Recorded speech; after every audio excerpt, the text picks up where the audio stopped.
Bienvenidos, Davirus. Hoy Ted Bundy, asesino serial. Vamos a ello.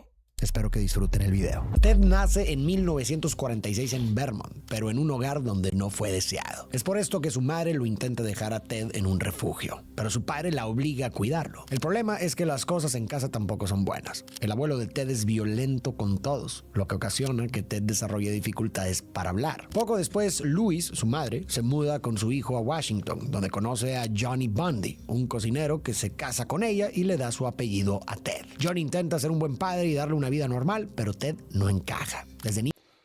Hombre, sí, yo creo que los niños de pequeños absorben mucho las interacciones sociales de dentro de su casa. Muestra una inquietante necesidad de control. Asusta a otros niños, tortura animales y cava trampas con estacas ocultas con la intención de ver cómo alguien cae en ellas. Además, cuando es pequeño, la vida le da un duro golpe. Encuentra su certificado de nacimiento que revela que nadie sabe quién es su padre. Un descubrimiento que marca profundamente a Ted y despierta un resentimiento hacia su madre que lo acompañará toda la vida. Claro, por eso se vuelve que odia a las chicas este tío, al final. En la preparatoria, Ted se obsesiona con la idea de ser presidente del consejo estudiantil, pero para este punto ya se había ganado una mala reputación, así que ni siquiera puede postularse. Para la universidad entra a una escuela local en Tacoma, pero luego se muda a Seattle. Para entonces, Ted ha aprendido a actuar mejor en situaciones sociales y gracias a eso conoce a su primera novia, Diane Edwards, una chica proveniente de una familia adinerada y sofisticada. En esta relación, Ted aprende cómo vive la alta sociedad, comienza a vestirse mejor, adquiere un gusto por la alta cocina y la música clásica. Se vuelve una persona más carismática que antes y en la universidad aprende lo suficiente para considerarse una persona culta y elocuente. Pero para la desgracia de Ted, los problemas surgen rápido. Ted no puede mantener el nivel de vida de su novia. Hay que tener mucho cuidado con la gente que es camaleónica. Buah, como te salga malo. Uno que se sepa adaptar bien a las situaciones. Nada y pronto abandona sus estudios, lo que hace que Diane lo vea como alguien sin rumbo y decida terminar la relación. Devastado, Ted se da de baja de la universidad y pasa un tiempo viajando por el país. Visita familiares, estudia brevemente en una universidad cerca de Nueva York y sobre todo intenta escapar del rechazo de Diane y de su propio sentimiento de fracaso. Con el tiempo, Bundy decide cambiar y superar su falta de rumbo, así que regresa a Seattle y se inscribe en psicología. En 1968, Ted entra a un bar en Seattle y conoce a Liz Klopfer, una secretaria recién llegada que sueña con empezar de nuevo y encontrar el amor. Él, atractivo y elegante, la invita a bailar y la química surge al instante. Esa noche, Liz bebe demasiado y le pide a Ted que la lleve a casa. Ahí le confiesa que tiene una hija de 3 años, pero a él no le importa, lo que la conmueve y lo invita a quedarse. Ted se comporta como todo un caballero y no intenta nada con la chica, y de hecho se porta tan bien que a la mañana siguiente prepara el desayuno para ambas. Liz queda fascinada, parece el hombre ideal por ahora. Con el tiempo, Ted y Liz consolidan su relación. Él termina psicología, empieza a estudiar leyes y se involucra en la política local. Gracias a eso, obtiene un puesto en una comisión que hace... O sea, este tío en realidad tenía mucho conocimiento de empatía, de saber lo que los demás piensan, ¿no? Por lo que parece. Asesora a la policía sobre prevención del crimen, irónicamente en el área de delitos contra mujeres. Todo parece ir bien, incluso se une a la iglesia mormona, pero eso es solo una fachada. En este punto de la historia, Ted vuelve a abandonar sus estudios para entregarse a su verdadera y oscura pasión, dando inicio a la etapa más perversa de su vida.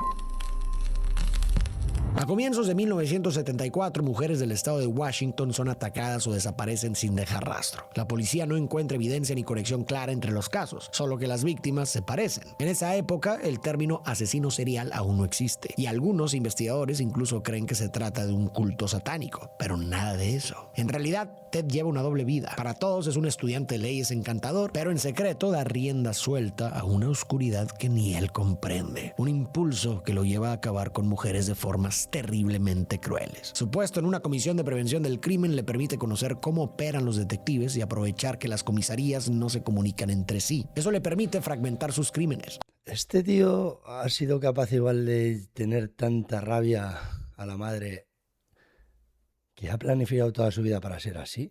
¿Sabéis lo que quiero decir? Pues sería loco, ¿eh?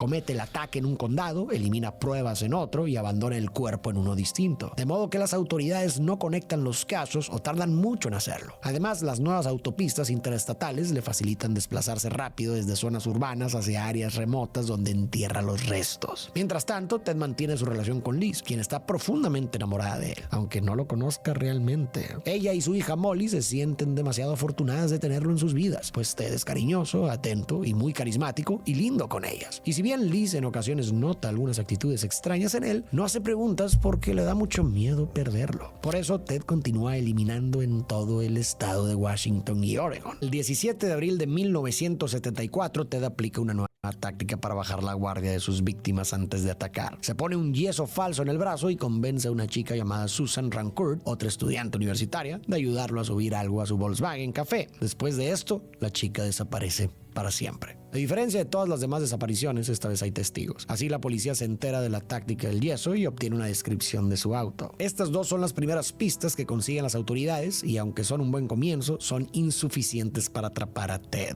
Los medios reportan un ambiente de miedo e inseguridad en las calles. Las casas cierran puertas con candado, la gente camina en grupos y el nivel de confianza baja en los estados de Washington y Oregon, sobre todo entre mujeres jóvenes. Otras 3 mujeres desaparecen sin rastro: Roberta Parks, Brenda Ball y Georgian Hawkins. Alrededor de estos años, Ted conoce a una mujer llamada Carol Ann Boone, quien también trabaja con la Comisión de Prevención del Crimen, y empieza una ¿Cada cuánto tiempo hará este tío sus crímenes? ¿Cada cuánto cometerá sus crímenes? Supongo que es como una adicción, que cada vez los ciclos sean más cortos y entonces será imposible pararlo, ¿no?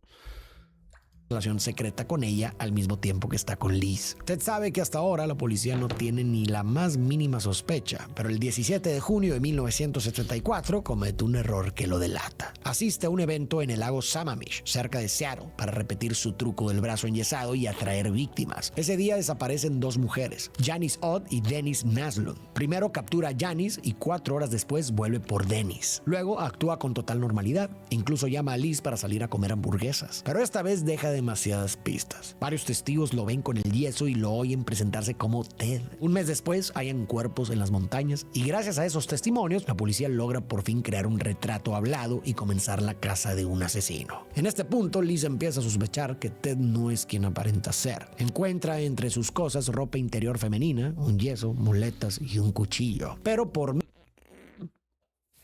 O sea, ves eso, tío, y dices, buah, tío, colega, algo rarísimo. miedo a perderlo, guarda silencio. No obstante, todo cambia cuando ve un cartel con su rostro en la calle. Para calmar su ansiedad, contacta a la policía y entrega una foto suya. No es la única en hacerlo. Muchas mujeres envían fotos de sus parejas, pero Ted coincide con varios detalles del sospechoso. Liz se tranquiliza cuando la testigo principal del lago Sammamish no lo reconoce y las sospechas sobre él se desvanecen. Por ahora. El tema aquí es que Ted no sabe esto, así que por miedo a que lo atrapen decide mudarse a Utah para evadir su captura, dejando a Liz y también a Boone en Seattle. En Utah entra a una facultad de Derecho, pero falta a prácticamente todas sus clases desde el inicio y para la desgracia de las mujeres a su alrededor sigue dejando que la entidad oscura lo controle. Una noche vemos que una chica llamada Melissa Smith sale a una pizzería cercana y decide quedarse en casa con una amiga. Sin embargo, afuera de la pizzería escucha a un hombre pedir ayuda. Es Ted usando su viejo truco del yeso falso para atrapar a otra incauta. Y Melissa cae en la trampa. Su cuerpo es encontrado 9 días después. Poco después de acabar con Melissa Smith, Ted sale otra vez con intenciones asesinas. Manejando despacio por la calle, ve a Laura, una chica de 17 años a quien Ted se le acerca para intentar convencerla de ayudarla a algo y así poder hacerle daño. Pero Laura reconoce el peligro inmediatamente y corre. Ted la persigue hasta un vivero para atacarla, pero no le quita la vida. Es que la gente no... A ver, vale, yo soy un paranoias, también lo admito. Pero a mí, conversación con desconocido, a ver qué está pasando, ¿sabes? No sé, también igual no es bueno vivir como yo, con esto, pero no me fiaría, tío.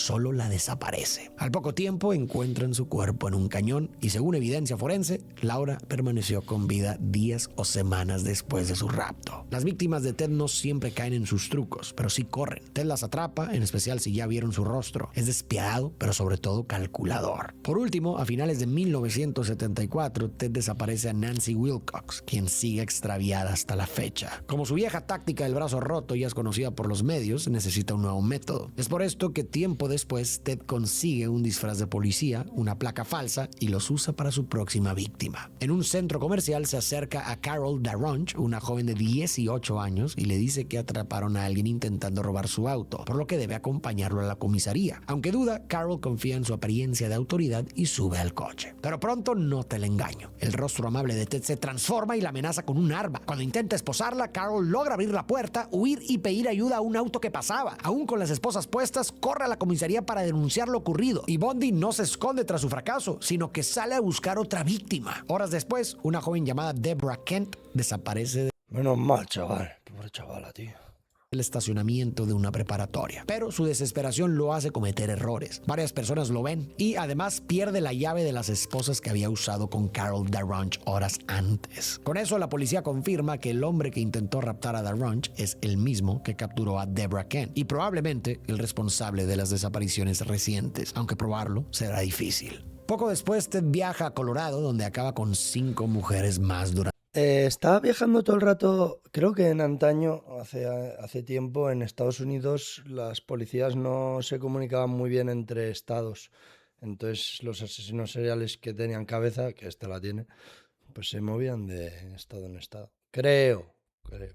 la primera mitad de 1975, la mayoría jamás encontradas. Una de las víctimas identificadas es Karen Campbell, una joven madre que vacacionaba en Aspen con su familia. Ya son 3 estados con crímenes relacionados: Washington, Utah y Colorado. Al compartir información, las autoridades empiezan a conectar los casos y el nombre que Liz había dado a la policía comienza a destacar como el principal sospechoso. Una noche de agosto de 1975, Ted conduce con las luces apagadas por una zona residencial en Granger, Utah, buscando víctimas. Un policía nota su comportamiento sospechoso y decide seguirlo. Ted se dirige a una casa que ha estado vigilando, donde 2 adolescentes están solas. Pero cuando Ted se detiene frente a la vivienda, el policía enciende las luces y la sirena. Ted intenta escapar, pero la persecución dura poco. Al detenerlo, encuentran una bolsa con objetos inquietantes: una máscara de esquí, cuerdas, alambres, un picahielos y medias de nylon. El arresto alerta a los detectives que investigan el intento de captura de Carol Darronch y otras desapariciones. Aunque Ted paga la fianza y queda libre, las autoridades lo vigilan de cerca, siguiéndolo incluso abiertamente cada vez que sale de casa. Al poco tiempo, Carol Darronch y testigos del caso de Deborah Kent lo identifican sin dudar en una cámara de gas.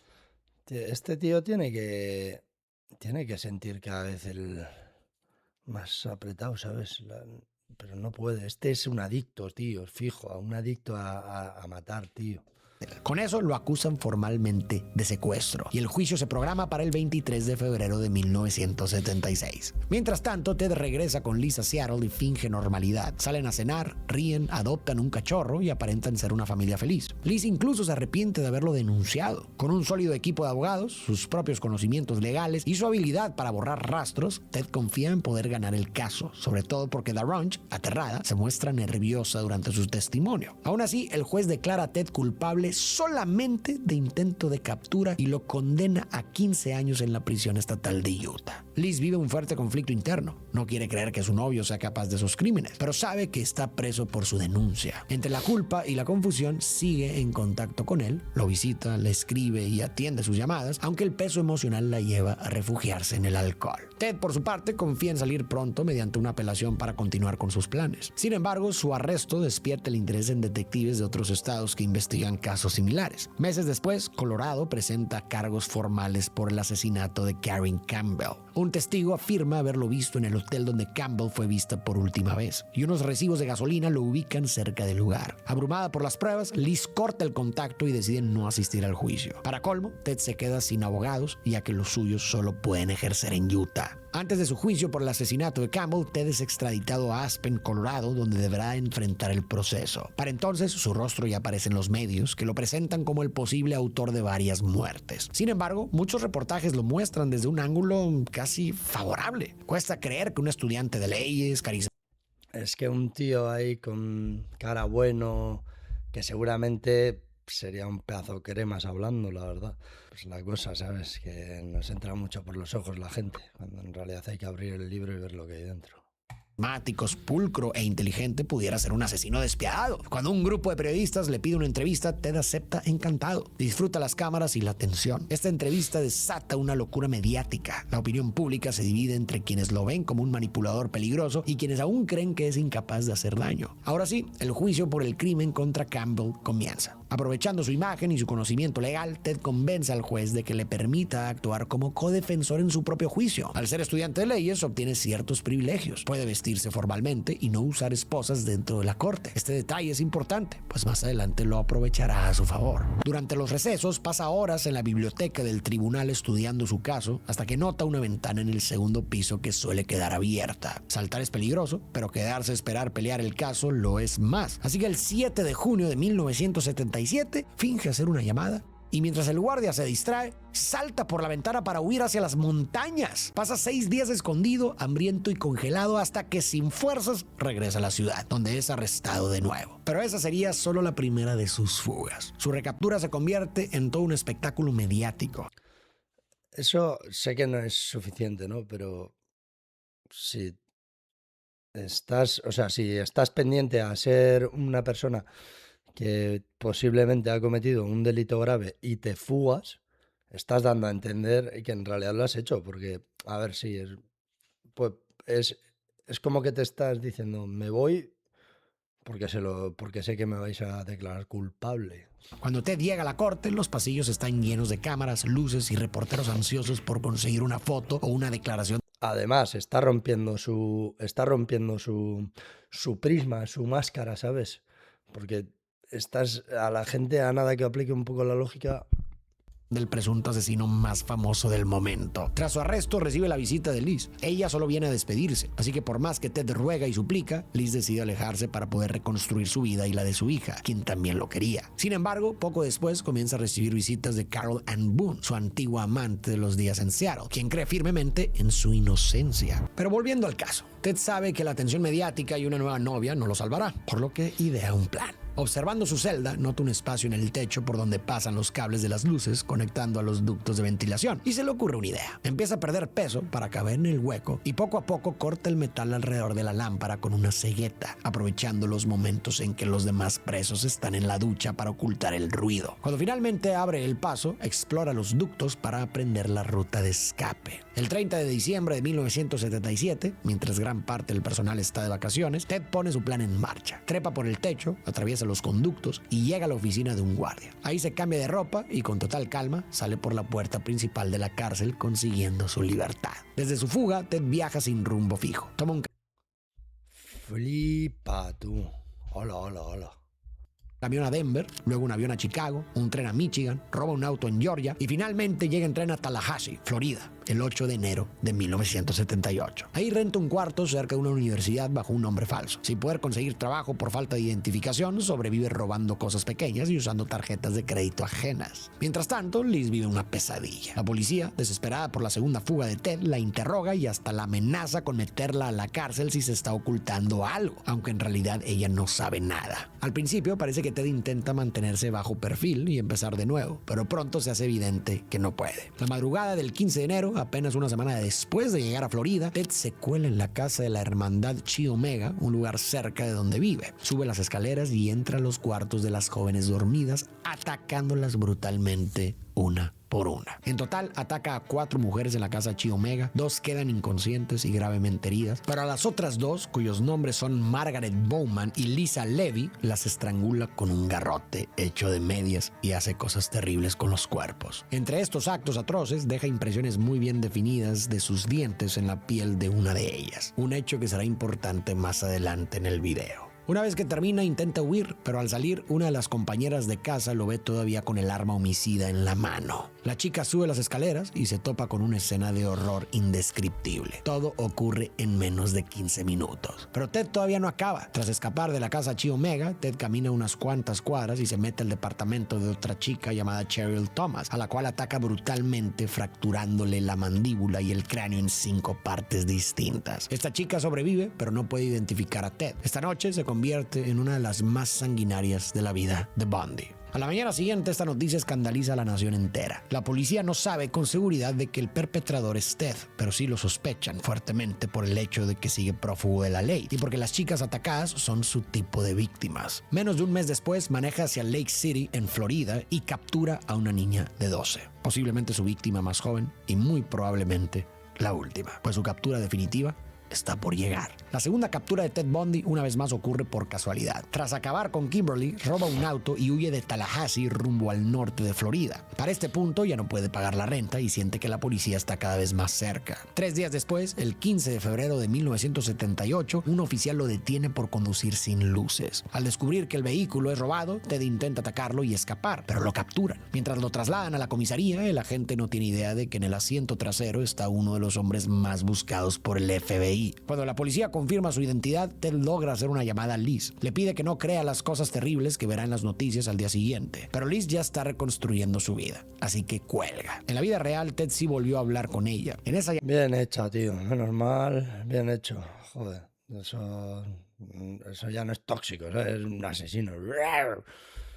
llamada confesó tener impulsos homicidas desde hace muchos años. Liz, aterrada, fue directamente con la policía a contar lo que había escuchado. Después, Ted contacta a Carol Ann Boone, quien se muda a Florida para apoyarlo durante el juicio. Pero esta vez no hay escapes ni trucos. El sheriff Kenneth del condado de León lo encierra en la sección más segura de la prisión tras 3 candados. La preparación del juicio de Ted Bundy en Florida se convierte en noticia internacional. Sus crímenes, por lo brutales y perturbadores, captan la atención del público, sobre todo porque contrastan con la imagen del acusado, un estudiante de leyes con voz suave y aspecto encantador. Durante el juicio, Ted aprovecha cada oportunidad para traer las cámaras y mantener el interés mediático. Rompe públicamente la acusación del sheriff Kenneth y hasta se deja fotografiar profesionalmente mientras prepara su defensa. Esta vez lo acusan por los asesinatos e intentos de asesinato en la casa de la hermandad Chi Omega, además del homicidio de la niña Kimberly Leach. Una de las tarjetas de crédito robadas que tenía al ser detenido lo vincula con el lugar y la hora de la desaparición de la menor. Sin embargo, la evidencia más importante aún falta: su dentadura. Si los fiscales logran demostrar que las marcas de mordida en una de las víctimas coinciden con sus dientes, no habrá forma de escapar de la condena. El problema es que Ted nunca cooperaría voluntariamente, y si se entera con anticipación, podría lastimarse el rostro para evitar la comparación. Por eso, una madrugada, el sheriff Katsaris lo saca de su celda, lo sube esposado a su auto y lo hace creer que lo llevará a un sitio remoto para eliminarlo, tal como Ted hacía con sus víctimas. Pero en realidad lo lleva a un hospital odontológico, donde los doctores le toman impresiones dentales. Y sí, coinciden perfectamente con las marcas en el cuerpo de una de las jóvenes asesinadas. Con esa prueba, el Estado busca la pena de muerte, aunque ofrece cadena perpetua si confiesa, ya que sus abogados convencen a los fiscales de que un juicio podría ser riesgoso por el enorme interés mediático que Ted genera. El juez Edward Coward declara que el proceso será el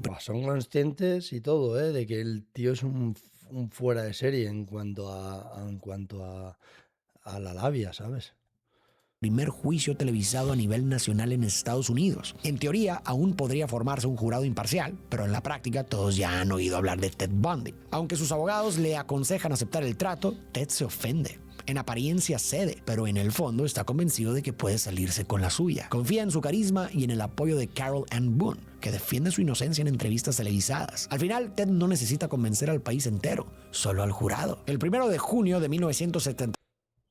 ¿Por qué le defiende todo el rato a este pavo? O sea, a ver, yo soy partidario siempre de primero la presunción de inocencia, pero es que este debía tener muchas movidas encima, ¿sabes?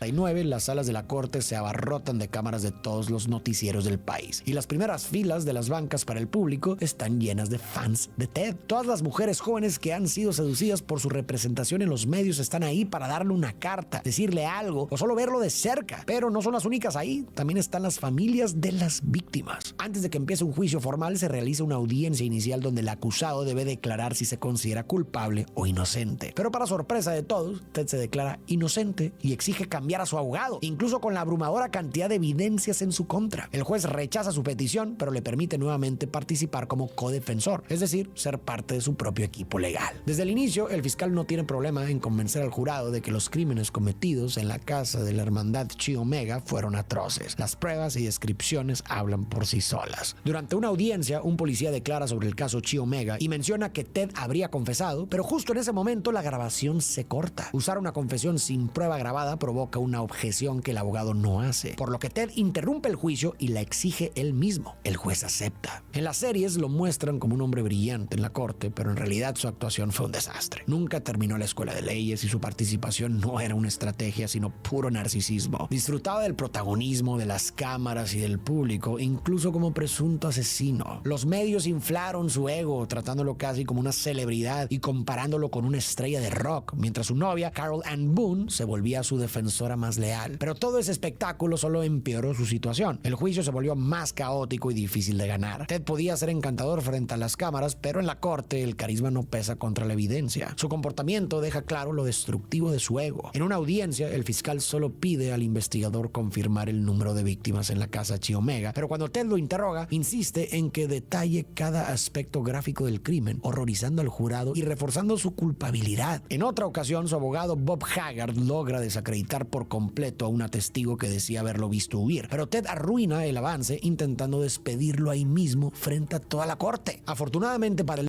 Buah, es que este tío parecía muy listo, pero es tan ególatra, tío, que coge y toda la pedazo fachada que tenía ahí de tío bueno y tal, la está echando a tomar por culo en un momento. Pues chicos, no sé.